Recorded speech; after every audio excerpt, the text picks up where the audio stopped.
அஸ்ஸலாமு அலைக்கும். இன்றைக்கி ராபியா குக்கிங்கில் என்ன செய்ய போகிறோம் அப்படின்னு பார்த்தீங்கன்னா, ஒரு மல்லி துவையல் தாங்க அரைக்க போகிறேன். அந்த மல்லி துவையல் எப்படி அரைக்கிறது அப்படின்னு சொல்லிட்டு பார்க்கலாம். நான் ஒரு அரை கைப்பிடி மல்லி எடுத்துக்கிறேன். இதை நல்லா செவக்க வறுத்துக்கணும். அப்போலாண்டு காய்ச்சல்லாம் வந்துச்சுன்னா வாய்க்கு எதுவுமே நல்லா இருக்காதுன்னு சொல்லிட்டு இந்த மல்லி துவையல் தான் கஞ்சி காய்ச்சிட்டு இந்த மல்லி துவையல் தான் அரைச்சி தருவாங்க. ரொம்ப நல்லாயிருக்கும். இப்போ யாருமே கஞ்சிலாம் குடிக்கிறதே இல்லை. அதில் எங்கள் வீட்டில் எங்கள் பசங்களாம் கஞ்சிலாம் குடிக்கிறது இல்லை. காய்ச்சலாம் வந்துச்சுன்னா சாப்பாடு என்ன குழம்பு செய்கிறோமோ அதை தான் சாப்பிட்டுட்டு மாத்திரை போட்டுக்குவாங்க. அந்த மாதிரி தான் இப்போ நான் இப்போ இந்த மல்லியை நல்லா செவக்க வறுத்துக்கணும். இப்போ இதை நல்லா வறுத்துக்கிறேன்னா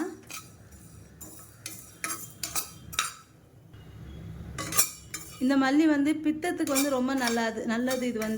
இதை கஷாயம் போட்டு குடிப்பாங்க. இந்த தலை சுத்து இந்த மாதிரி இருக்கிறதுக்கலாண்டு.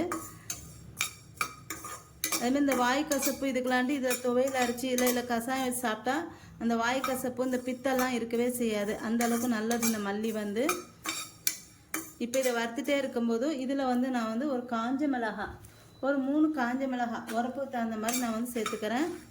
இதையும் சேர்த்து இப்போ நல்லா வறுத்துக்கணும்.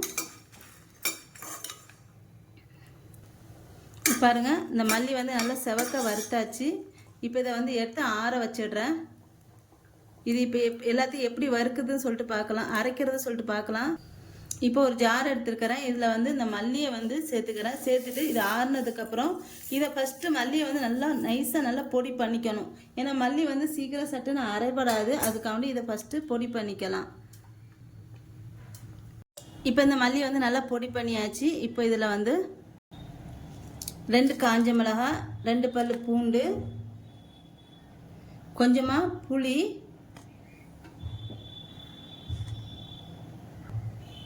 கொஞ்சம் கருவேப்பிலை, ஒரு துண்டு தேங்காய், சின்ன துண்டு தேங்காய். இதை கட் பண்ணி சேர்த்துக்கலாம். அடுத்து தேவையான அளவு உப்பு சேர்த்துக்கிறேன். சேர்த்துட்டு நல்லா பொடி பண்ணிவிட்டு அதுக்கப்புறம் தண்ணி விட்டு அரைக்கணும். முதல்ல தண்ணி விட்டு அரைக்கக்கூடாது. தேங்காய்லாம் அரைப்படாது. தேங்காய் மிளகாத்தலாண்டு அதுக்காண்டி ஃபஸ்ட்டு பொடி பண்ணிவிட்டு அதுக்கப்புறம் தண்ணி ஊற்றி அரைச்சிக்கலாம். இந்த மாதிரி தான் பொடி பண்ணிக்கணும். இப்போ இதில் நான் கொஞ்சமாக தண்ணி ஊற்றிக்கிறேன். ஊற்றிட்டு இப்போ இதை நல்லா நைஸாக அரைச்சி எடுத்துக்கணும். இப்போ மல்லி துவையல் அரைச்சிட்டேன். இந்த மல்லி துவையல் ரெடி ஆகிடுச்சு. இது ரொம்பவே நல்லாயிருக்கும். கண்டிப்பாக நீங்களும் ட்ரை பண்ணி பாருங்கள். என்னோட இந்த வீடியோ உங்களுக்கு பிடிச்சிருந்தால் லைக் அண்ட் கமெண்ட் ஷேர் பண்ணிக்கோங்க.